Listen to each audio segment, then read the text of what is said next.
할렐루야. 이 시간 우리 함께 하신 우리 모든 성도 여러분들에게 하나님의 은혜가 우리의 그 믿음을 지키시고 우리의 삶을 주관하시고 나아가 이처럼 우리를 영원토록 하나님 곁에 서게 하시는 이 하나님의 이 은혜가 함께 하시기를 주의 이름으로 축원드립니다.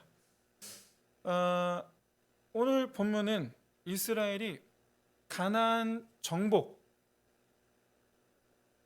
너무나 우리가 잘 아는 그 가나안 정복, 그것을 위해서 지난 광야 생활을 쭉 해오다가 드디어 광야 생활을 마치고 광야를 나온 거예요. 광야를 나오고 이제 그 가나안 정복을 바로 눈앞에 둔 시점에서 있었던 일입니다. 그러니까 40년이 지나간 거예요. 40년이 지나가고 조금 있으면 그토록 기다리던 가나안 땅에 들어가기 바로 직전의 상황입니다. 그런데 안타깝게도 수만 명이 죽음을 당하는 그런 하나님의 그 심판을 마주하게 됩니다. 마치 41.195km, 40km라는 그 긴 마라톤 그 기간을 열심히 달렸는데 마지막 지금 결승점을 앞두고 그만 코스가 아닌 샛길로 또는 발이 엉켜 넘어지는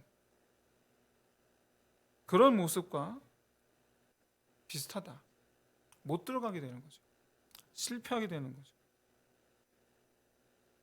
그런 의미에서 바라기는 이 시간 우리 함께 하신 우리 모든 성도 여러분들께서는 정말 그야말로 이 믿음의 경주를 끝까지 완주하게 하시는 은혜가 함께 하시기를 주의 이름으로 축원드립니다. 가나안 땅을 눈앞에 뒀는데 심판을 받아서 죽임을 당했다. 여러분, 이것만큼 얼마나 안타깝고 슬픈 일이 있겠습니까? 그러면 왜 그랬느냐, 왜 이렇게 됐느냐 뿐만 아니라 한 가지 더, 구원이라는 것에 좀 더 생각해 봤으면 좋겠습니다. 우리가 알기로 구원과 관련해서 성경은 곳곳에서 이렇게 말씀하죠. 결코 하나님 우리를 버리지 아니하시리라. 그리고 한 번 얻은 구원은 잃어버리지 아니하리라. 그렇게 또 교회에서 또 가르칩니다. 하나님 우리를 구원으로 인도하신다고 그렇게 말씀합니다. 그래서 적지 않은 분들이 안 믿는 사람들이 아니라 믿는 성도들 가운데서 적지 않은 이들이 믿음으로 말미암아 끝까지 살아간다라는 것. 그래서 하나님 부르시는 그날 우리의 천국에 들어간다는 이 구원을 얻게 되리라는 것. 이것에 대해서 마치 1층에서 엘리베이터를 타서 맨 꼭대기층까지, 아니면 그러니까 우리가 원하는 곳까지 자동으로 이끌어주는 그런 어떤 그런 시스템처럼 그렇게 우리 믿음을 생각하는 경우가 참 많습니다. 그러니까 믿음 생활이라는 것이 그야말로 정말 에스컬레이터, 엘리베이터처럼 그건 자동으로 이루어지는 것처럼 그렇게 우리가 생각하는 그런 경우가 참 많습니다. 구원이 거저 주어지는 것처럼. 왜냐하면 성경은 구원은 우리 노력으로 이루어지는 것이 아니라고 말씀하고 있기 때문에. 하지만 정작 우리가 살아가는 삶의 모양이 하나님께서 우리를 이끌어 주시는 그 은혜에 대하여 적극적으로 거부하는 그런 모양새인 경우가 참 많습니다. 그러니까 뿌리치는 거예요. 날 건드리지 마시오. 뿌리치는 거예요.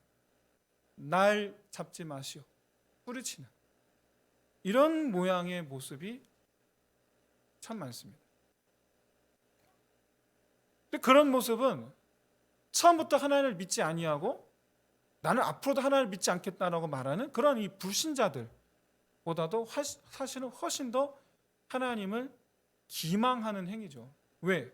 본인은 믿는다고 하면서 정작 삶 속에서 하나님을 뿌리치고 사니까.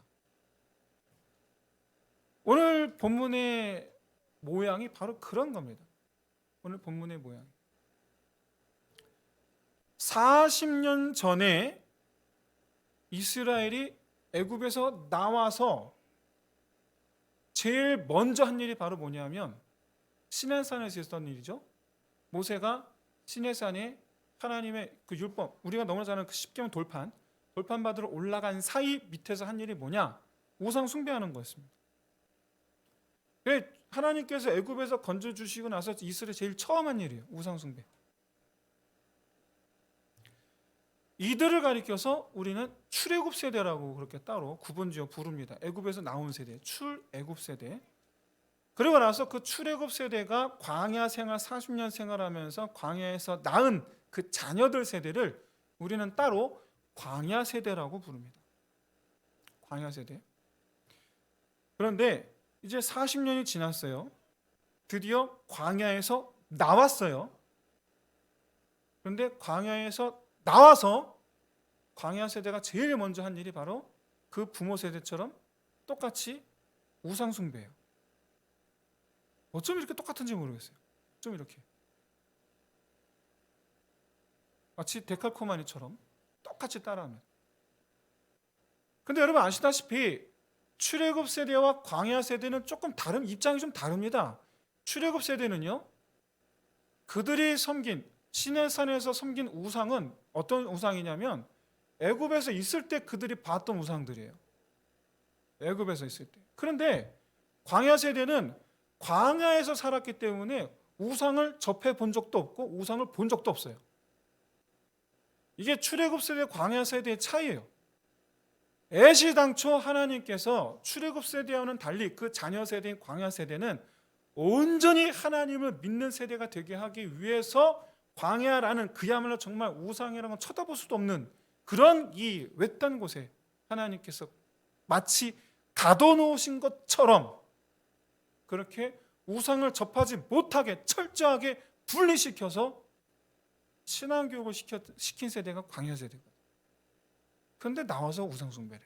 이게 어떻게 된 거냐? 이게 어떻게 된 거냐? 우리가 지난 3주간 함께 살펴보았던 말씀의 핵심 인물이 복술가 발람이었습니다. 복술가 발람. 발람은 모압 왕의 청탁으로 이스라엘을 저주하기 위해서 길을 나섰다가 하나님의 개입으로 이스라엘을 저주하기는커녕 내내 축복만 하죠. 이때 여러분 우리가 주목해 봐야 될 점이 오늘 본문과 관련해서 그 장면의 중요한 점, 놓치면 안 되는 점이 사주한 사람이 누구라고 그랬습니까?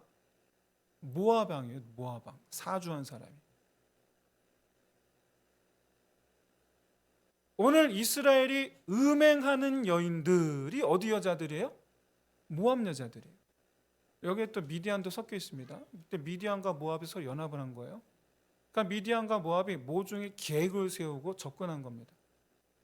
잠시 후에 보기로 하고. 그러니까 지금 오늘 본문의 이 사태는 누가 일으킨 사태냐? 모압 왕이 일으킨 사태라는 거예요. 모압 왕이. 어떤 목적을 가지고? 모압의 신을 섬기게 하려는 목적으로. 이스라엘이 음행하게 하려는 목적이라기보다는 지금까지 자기가 이스라엘을 저주하라 시켰던 발람이 이스라엘을 보호하는 여호와로 말미암아 저주는커녕 축복을 하게 되니까 그러면 방법이 뭐냐? 여호와가 보호하는 이스라엘이 여호와를 배신하게 만들면 되는 거예요. 작전 변경을 하는 거예요. 작전 변경을. 그래서 하나님을 버리게 하려는 목적으로 이 모압 여인들을 보내어 바알부올이라는 신을 섬기게 만든 겁니다. 그리고 아주 멋지게 성공하죠. 이스라엘 전체가 이 모압 여인들과의 음행에 빠지고 그리고 우상 숭배에 빠지게 됩니다. 이렇게 해서 하나님께서 이스라엘을 심판하시사 연병이 이제 이스라엘 전체에 들게 됩니다. 그리고 하나님은 이 일에 대한 책임자로 백성들의 수령들이라고 성경에서 말씀하고 있는데, 이 수령들이라는 단어가 가리키는 이들이 바로 누구냐? 하나님께서 모세를 통하여 세우신 10부장, 50부장, 100부장, 1000부장, 이들도 바로 이 수령들에 해당을 하고, 각 가문의 족장들도 이 수령에 해당이 됩니다. 히브리어 단어에 의하면. 그런데 이들을 다 죽이라는 거예요. 이들을 다. 이들이 도대체 몇 명이냐? 이스라엘이 1차, 2차 군대 계수를 합니다. 근데 남자들만, 20세 이상 남자들만 이제 계수를 하는데, 근데 그때 대략 인원 65만 명이에요. 대략 인원이. 그럼 여러분 단순 계산만 해도 65만 명의 10부장이니까 10분의 1이잖아요. 그럼 6만 5천 명이에요. 100부장은 6,500명이겠죠. 1000부장은 650명이겠죠. 50부장은 65만 나누기 50 하면 되니까 13,000명입니다. 그걸 다 합치면 8만 5천 명입니다. 거기에 각 가문의 족장들, 뭐 장로도 어쩌고저쩌고 이렇게 합치면은 뭐 대략 9만 명이죠. 대략 9만 명. 그걸 다 죽이라는 거예요. 왜? 다 동참했으니까. 이들이 다 앞장섰으니까. 그런데 모세는 뭐라고 말하느냐? 바알볼에게 가담한 사람들을 죽이라 라고 전합니다. 그러니까 10만에 가까운 사람들을 죽이느니 바알볼에게 절한 사람만 죽이는 게 낫겠다 싶었던 거죠. 근데 그 인원이 도대체 얼마나 되는지 성경에서 밝히고 있지는 않아서 우리가 알 수는 없어요. 중요한 건 모세가 바꿨어요. 모세가. 엄밀히 말해서 불순종이죠. 그런데 바알볼에게 절한 이들을 다 죽여서 그러면 연병에 그쳤느냐? 안 그쳤습니다. 그러니까 이스라엘 백성들이 울기 시작해요. 바알볼에게 절한 이들을 다 죽였습니다. 그런데 왜 연병이 안 그칩니까? 울어요. 그런데 이때 놀랍게도 미디안의 여자를 데리고 자기 막사로 들어가는 한 족장이 있었습니다. 이 족장의 입장 한번 생각해 보세요. 지금 이스라엘 전체가 난리가 났잖아요. 지금 바알볼에게 절한 이들을 지금 다 처형을 했고, 그 처형당한 이 가족들은 난리가 났죠. 다 울고 불고. 근데 연병은 계속해서 지금 진행 중이고, 너도 나도 전염병에 걸려서 신음하고 있고, 그 와중에 여자 데리고서 지 막사를 들어갑니다. 여러분, 이 성적 타락의 결과가 이것입니다. 성적 타락은 자기 형편을 깨닫지 못하게 해요. 자기 상황을 전혀 깨닫지 못하게 해요. 상황 판단을 전혀 할 수 없게끔 완전히 흐리게 만들어요. 그저 나는 이 여자만 있으면 돼. 그리고 내 가정이 망가지든 내 인생이 망가지든 전혀 모르. 전혀. 결과적으로 대제사장, 당대 대제사장 엘라살, 아론이 얼마 전에 죽었잖아요. 당대 대제사장 엘라살의 아들입니다. 비느하스, 아론의 손자이자, 그리고 차기 대제사장이죠. 이 비느하스가 그걸 보고 창을 들고 들어가 바로 창으로 찔러 담매 두 사람을 한꺼번에 꿰어 죽입니다. 여러분, 이 두 사람을 한 창 하나로 두 사람을 동시에 꿰어 죽였다. 이 속에 담긴 그 상황이 어떤 상황인지 여기 지금 모르는 분 아무도 안 계실 거예요. 지금 밖에 난리가 나는데 여자 하나 데리고 들어와서 울든 말든. 근데 이 사람은 시몬 지파의 족장 중에 한 사람이에요. 시몬 지파. 지금 이 사람 어떤 사람이냐면, 지금까지 이스라엘이 40년 동안 광야 생활하는 동안 하나님의 인도하심대로 이스라엘을 이끌어왔던 그 수령들 가운데 하나라는 거예요. 그러니까 이 사람도 사실은 이전에는 하나님을 따라서 여기까지 자기 자녀들, 자기 백성들을 끌고 온 사람들이라는 얘기예요. 사랑하는 성도 여러분, 우리 믿음은 죄로 말미암아 순식간에 눈과 같이 녹아버릴 수 있다는 것을 깨닫는 저와 여러분 되시기를 진심으로 소원합니다. 근데 반대의 경우도 마찬가지예요. 반대의 경우도 죄가 믿음으로 말미암아, 엄밀히 말하면 하나님 십자가 은혜죠, 순식간에 사라져 버리는 것임을 믿으시는 또한 저와 여러분 되시기를 진심으로 소원합니다. 우리 믿음이 사라지기를 여러분 천천히 사라지는 게 아니에요. 순식간에 사라져요. 순식간에. 어제 믿음 좋은 사람이 오늘 난리법석을 칠 수 있어요.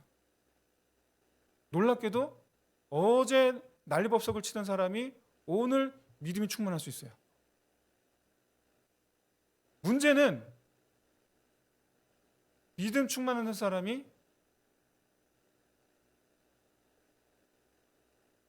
마음이 죄로 말미암아 하나님으로 떠났는데 그 뒤로 다시 돌아오지 않는 거예요.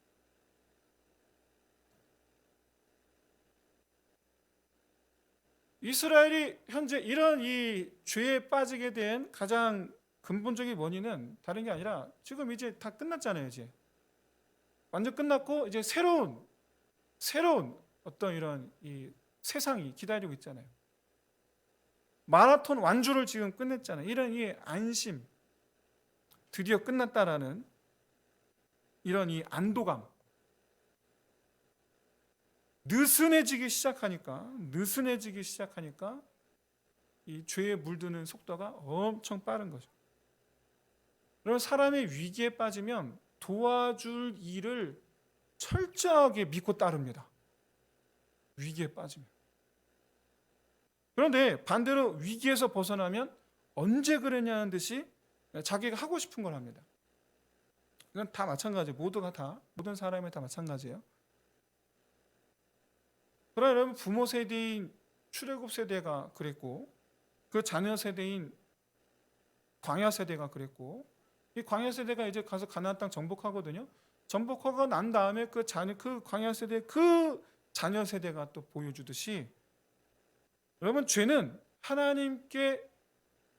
우리가 하나님께 돌아가는 그 날까지 끊임없이 우리를 유혹하고, 죄가 자기에게 우리를 끌어당깁니다. 끊임없이. 그래서 사도 바울이 말했던 것처럼 우리는 영적 전쟁, 우리의 인생이 영적 전쟁이다. 마치 어떤 이 스포츠, 특히 이번에 또 지난번에 감사하게도 우리가 또 이겼더라고요. 사실 저는 알고 있었어요. 가나전은 지리라. 그리고 포르투갈은 이기리라. 가나전 하기 전에 좀 집사람한테 얘기했어요. 하나님께서 그게 아니고 우리는 전통적으로 아프리카 사람들에게는 좀 약하더라고요. 오히려 유럽 사람도 오히려 강하더라고요. 금지 그럴 것 같았어요. 근데 정말 그러더라고요. 근데 그때 해설하는 분들이 그런 얘기하죠. 끝날 때까지 끝난 게 아니라고. 끝날 때까지 끝난 게 아니라고. 여러분, 이 말은요, 스포츠 운동 경기에서만 쓰이는 말이 아니고 우리 믿음의 경주에서도 동일하게 사용되어야 될 말이에요. 끝날 때까지 끝나는 게 아니에요.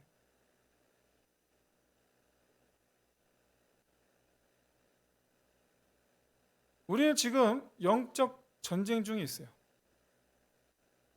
내가 느끼든지 못 느끼든지.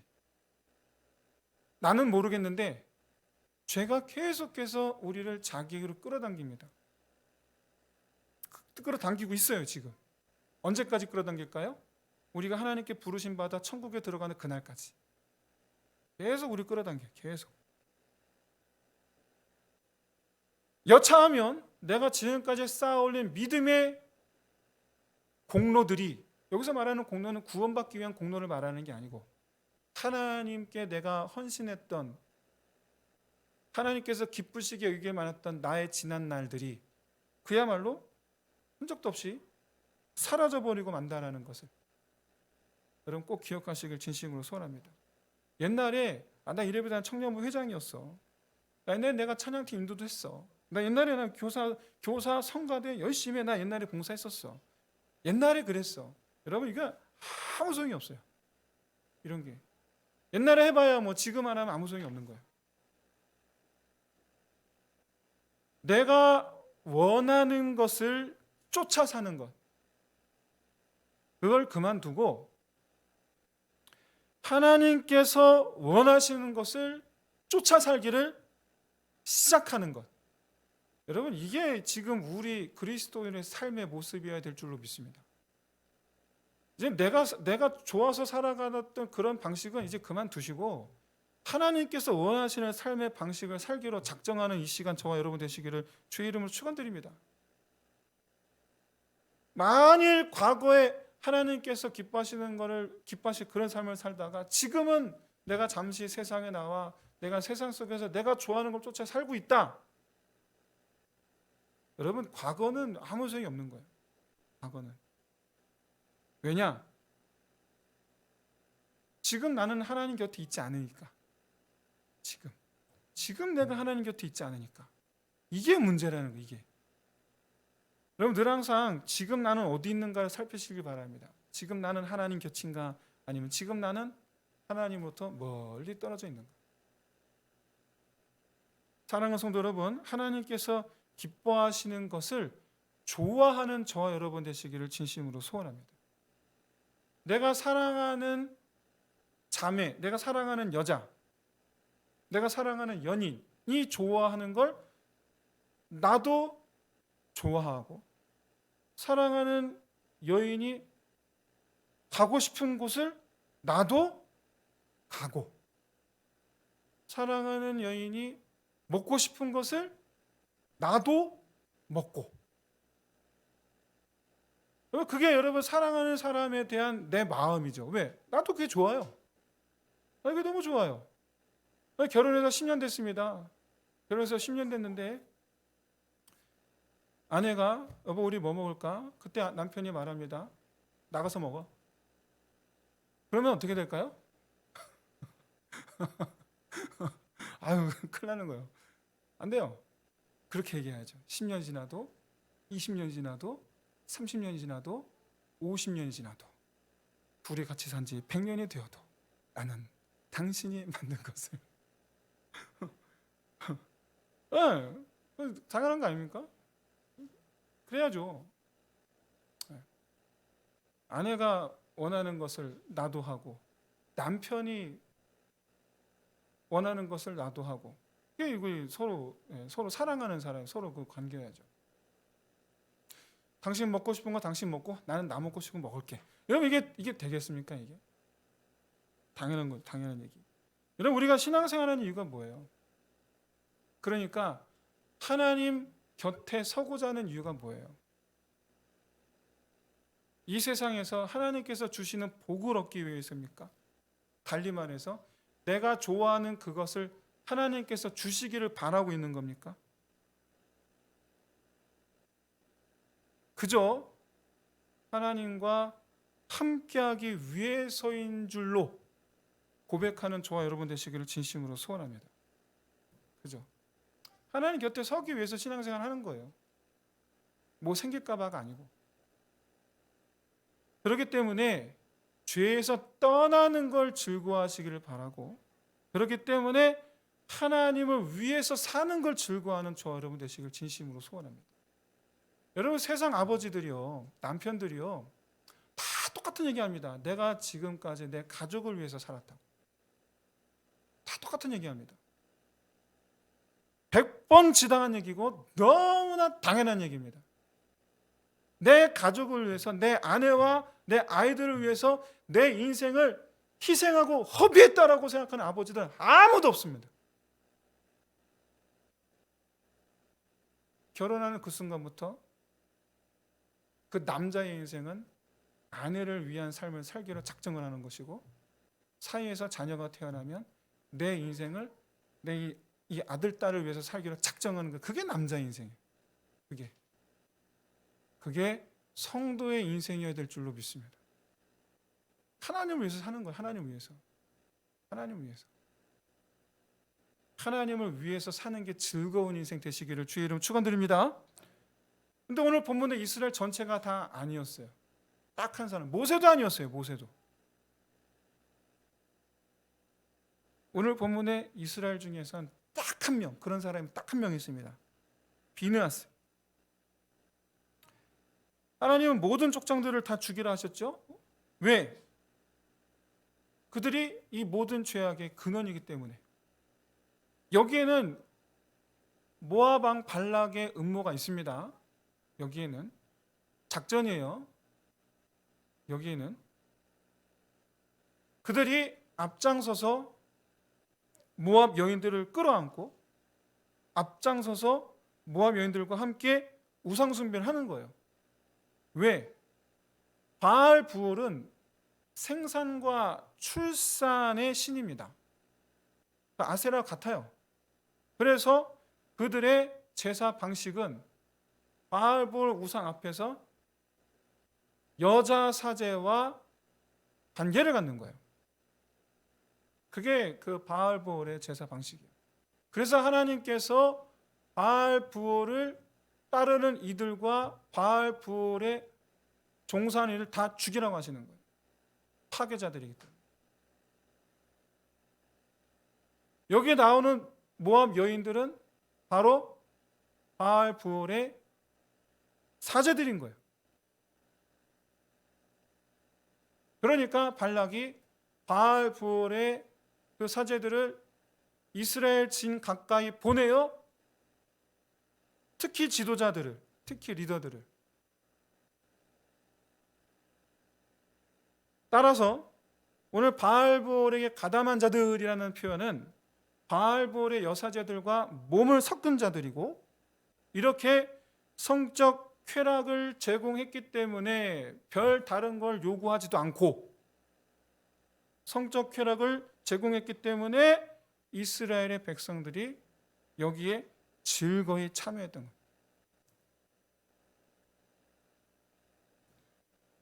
그리고 이 일에 지도자들이 앞장섰던 이유는 바로 모압 왕이 사주했기 때문이고 모압 왕의 목적은 이스라엘을 하나님으로부터 완전히 떼어놓기 때문이에요. 떼어놓기 위해서요.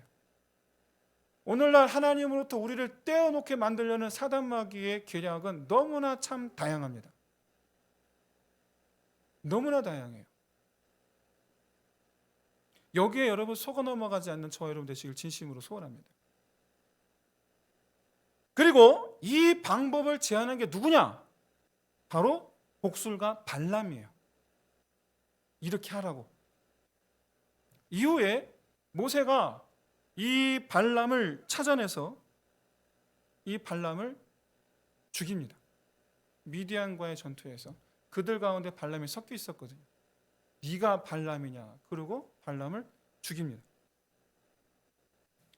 그런데 어쨌든 좌우지간 하나님께서 죽이라 하신 이 지도자들을 죽이는 일에 소극적이었던 이 모세와는 달리 이 모세는 왜 그런 소극적이었느냐? 인간적인 생각이죠. 리더십의 공백. 그리고 여러분 지도자들이라는 것은 한 가문의 수장들이에요. 그들을 따르는 그 가족들 있잖아요. 가만히 있겠냐라는 거예요. 그런 인간적인 생각들 때문에 차마 그렇게 못하는 거예요. 차마. 그런데 시몬 지파의 족장주기였던 시므리, 그리고 놀랍게도 이 시므리를 유혹했던 이 미디안 여자 역시 마찬가지로 미디안 족장의 딸이었어요. 한마디로 얘기해서 비느하스는 그런 거 전혀 생각하지 아니하고 하나님 말씀대로 가서 행한 거죠. 근데 놀랍게도 성경은 바알 부올에게 가담했던 자를 다 죽였다라고 했던 순간에는 하나님은 아무런 응답을 하지 않으십니다. 연병이 그치지를 않아요. 그런데 비느하스가 이 시몬 족장을 죽이는 그 순간 연병이 끝납니다. 바로 끝나요. 이게 우리가 뭘 말하느냐? 하나님께서 이스라엘 중에 지금 65만이라고 하지만 여자들 더하면 수백만 명이잖아요. 이들 전체가 하나님에게서 등 돌리고 바알볼을 향했을 때 딱 한 사람, 비느하스 딱 한 사람. 그 중에 모세는 어중간한 태도를 취했죠. 딱 한 사람, 비나스 하면 오직 홀로 하나님 편에 서서, 그가 족장이든 뭐든, 아니 오히려 족장이었기 때문에 가서 죽였고, 이와 같이 하나님 편에 선 그 한 사람 때문에 하나님 진노를 멈추셨던 거예요. 이스라엘 백성들이 하나님 앞에서 울며 회개하는 모습을 보였지만 아무 응답을 하지 않으셨어요. 여러분, 우리의 믿음의, 하나님을 향한 우리의 믿음의 근거는 하나님께서 말씀하실 때 우리가 온전히 순종하는 것으로 말미암아 하나님께서 그것을 믿음으로 여기신다라는 것을 깨달으시길 진심으로 소원합니다. 비나스 그 행동 하나로 인해서 연병을 즉시 그치게 응답하셨다라는 그 사실 하나만으로 하나님의 명령대로 행하는 것이 얼마나 중요한가를 보여줘요. 여러분, 하나님의 명령 있는 그대로 받아들이는 것과 모세와 같이 재해석하는 것은 너무나 큰 차이가 있습니다.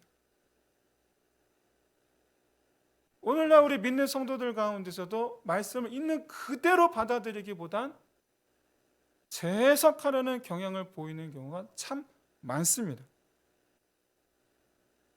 그러나 여러분,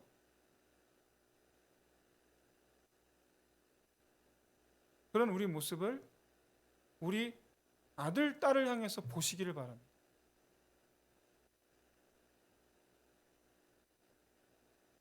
이거 하렴 했는데 우리 자녀들이 이렇게 하면 되겠지 하고 시킨 대로 안 할 때, 그때 우리는 분노가 솟아오르죠. 그렇죠? 분노가 솟아올라요. 우리는 차분히, 아니야, 그렇게 하는 게 아니고, 자, 이렇게 하는 거야. 엄마가 이렇게 하라고 그랬지. 자, 이렇게 하렴 하고, 자, 얘기하면 참 좋겠어요. 그렇게 하시기를 바랍니다. 아무도 아멘 안 하시는 거 보니까 안 된다는 걸 아시고 그게 안 된다는 걸 아시기 때문에 그러신 것 같은데, 여러분, 하나님 말씀을 여러분 재해석하지 마시길 바랍니다. 재해석하지 마시고 그냥 있는 그대로 받으시면 돼요. 있는 그대로. 하라 하시면 그거 하면 되고, 하지 말라 하시면 그거 안 하면 됩니다. 우리의 신앙생활이 그렇게 하나님의 말씀에서 토시 하나 틀리지 아니하고 그 말씀에 합당한 자 되시기를 주의 이름으로 축원드립니다. 사랑하는 성도 여러분, 너무나 유명한 링컨의 일화를 여러분 꼭 기억하시길 바랍니다. 남북전쟁 당시 미국의 지도자였죠. 로버트 리 장군, 굉장히 유명한 장군이죠. 그런데 그도 독실한 기독교인이었어요. 링컨만 매일 아침에 기도한 게 아니에요. 로버트 리 장군도 매일 아침마다 기도했어요. 어느 날 링컨의 참모가, 장관 중에 한 명이죠. 듣자 하니 로버트 장군도 아침마다 하나님이여 우리 편이 되어 주옵소서, 전쟁할 때마다 그 전투를 앞두고 주여 우리 편이 되어 주옵소서라고 기도한다고 하는데, 우리도 이 시간 같이 기도합시다. 대통령께서 아침마다 기도하시는데 우리도 같이 기도합시다. 하나님 우리 편이 되어달라고 우리 한번 기도합시다. 제안을 했어요. 그때 링컨이 뭐라고 그랬죠? 그렇게 기도하지 말라고. 우리가 하나님 편이 되어 싸우게 해달라고 기도합시다. 그러면서 덧붙인 말이 뭐냐? 하나님께서 우리 편이 되시느냐 안 되시느냐 그게 문제가 아니고, 우리가 하나님 편에 서 있지 않는 게 문제라고. 우리는요, 하나님께서 내 형편을 봐주시고, 그래서 하나님께서 나한테 맞춰주시기를 바랍니다. 우리는 그렇게 바라요. 근데 여러분, 하나님 이미 그렇게 하고 계세요. 이미. 여러분, 시편 118편 5절에서 7절 한번 보시기 바랍니다. 우리 한번 같이 한번 봉독할까요? 시작. 내가 고통 중에 여호와께 부르시었더니 여호와께서 응답하시고 나를 넓은 곳에 세우셨도다. 여호와는 내 편이시라. 내가 두려워하지 아니하리니 사람이 내게 어찌할까?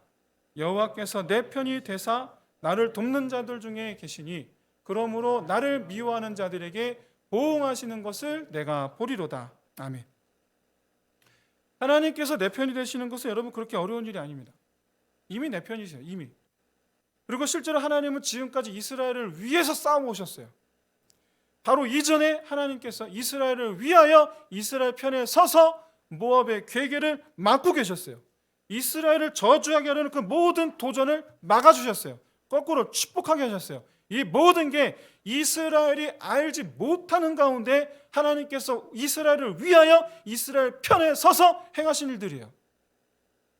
그런데 성경은 곧바로 이스라엘은 그렇지 않음을 우리에게 보여줘요. 민수기 22장부터 24장까지가 이스라엘 본인들이 알지 못하는 가운데 하나님께서 이스라엘 편에 서서 이스라엘을 위하여 싸우시는 모습을 보여주는데, 곧바로 25장에서는 하나님 편에 서기는커녕 하나님을 배신하고 나아가 하나님께서 원하시는 사람이 누구다? 하나님 편에 서는 사람이다라는 걸 보여줍니다. 그렇기 때문에 비느하스가 지도자 중에 한 사람이었던 이 시몬 지파의 이 시므이를 하나님 명령대로 행하자마자 곧바로 연병에 그친 거예요. 이게 하나님의 뜻이에요. 내가 너희 편인 것 같이 너희도 누구 편이 되어라? 하나님 편이 되어라. 내 편이 되어라.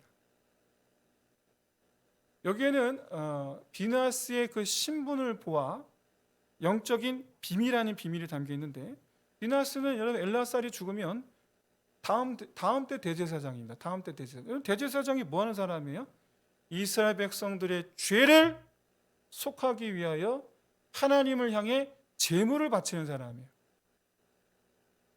아니 왜 족장들을 다 죽이라고 했는데 비느하스가 한 명 죽였더니 왜 용서받은 겁니까? 그가 대제사장이기 때문이에요.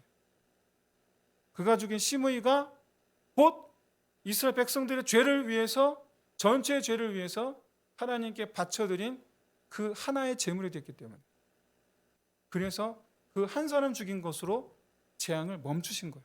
그가 대제사장이기 때문에. 지금은 아니지만 차기 대제사장이기 때문에. 그래서 하나님께서 비느하스에게 약속하시죠. 네가 영원한 내 화평의 언약이라. 그래서 다음 때 대제사장이 비느하스가 됩니다. 그리고 그가 나를 위해 질투하여 행함으로 말미암아, 그로 말미암아 내가 이스라엘을 속죄하느니라. 이제 이 말씀을 마치겠습니다. 여러분, 믿음으로 구원받는다라는 것은 하나님과 우리의 관계가 한 몸이 되었다라는 걸 뜻해요. 하나님만 우리를 사랑하는 것이 아니고 우리도 하나님을 사랑하는 그런 관계가 됐다라는 걸 뜻해요. 그래서 내 살아가는 내 삶의 모습이 하나님 편에 서는 모습이어야 될 줄로 믿습니다. 하나님 때문에 질투하기도 하고, 하나님 때문에 분노하기도 하고, 하나님 때문에 기뻐하기도 하고, 하나님 때문에 때로는 내 모든 것을 다 걸기도 하고, 하나님을 위해 일어나기도 하고. 여러분, 이 모습의 가장 대표적인 사람이 누구냐? 바로 우리가 좀 전에 읽었던 그 시편을 쓴 다윗이에요. 다윗이 노래한 시편에 그의 고백은 이거예요. 하나님께서, 주께서 내 편이시듯이 나도 주님 편에 서겠나이다. 바라기는 이 다윗의 모습이 저와 여러분 우리 삶이 되시기를 주의 이름으로 축원드립니다.